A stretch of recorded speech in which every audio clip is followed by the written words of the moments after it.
Okay, so now that I have my heart done, it's the time to turn it into something that Mondrian would have appreciated. Remember that Mondrian really likes his work nice and simple, nice and straight, and he liked his lines to be directional. So that means we get vertical lines that run top to bottom of our page, and we get horizontal lines that run left to right across our page. So I'm going to start with my vertical lines. I'm going to take my ruler, I'm going to line it up vertically across my page, and I'm going to go ahead and place it anywhere on my heart. With my ruler nice and vertical, I'm going to draw 2, 3, or even 4 vertical lines, whatever you feel is necessary to give your paper some interest. Okay, and I'm going to keep those lines inside of my heart only. Then I'm going to flip my ruler and I'm going to do it again. I'm going to draw 2, 3, or 4 lines that go ahead and run horizontal across my page. As I do these horizontal lines, it's really important to keep double checking that my ruler is parallel to the edge of my paper. That's going to help me ensure that my ruler is actually nice and straight left to right. Otherwise, sometimes it's easy to get that ruler going just a little bit crooked and cockeyed, and all of a sudden, it doesn't look as much like Mondrian's work.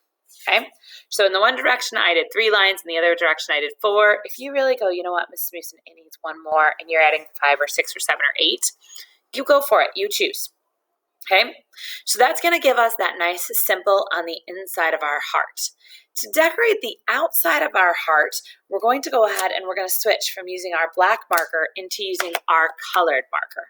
And we're only going to do lines on the outside of our page. We won't be coloring these in later.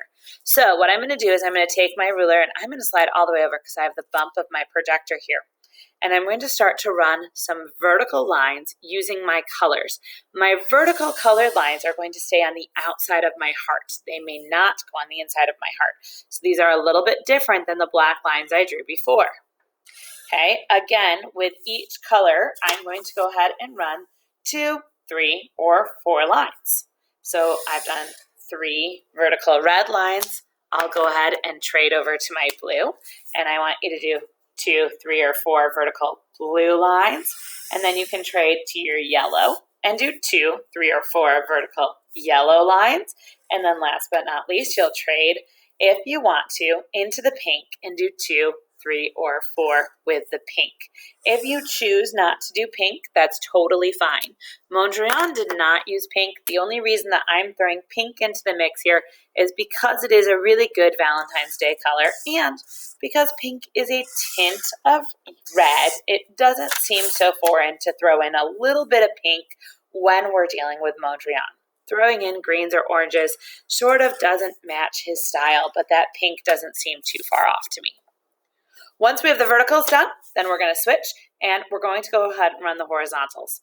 And because I'm using my marker, I'm going to go ahead and overlap, and depending on your markers, you may get some color bleed that happens, and that's totally fine. That's bound to happen. I'm not worried about that.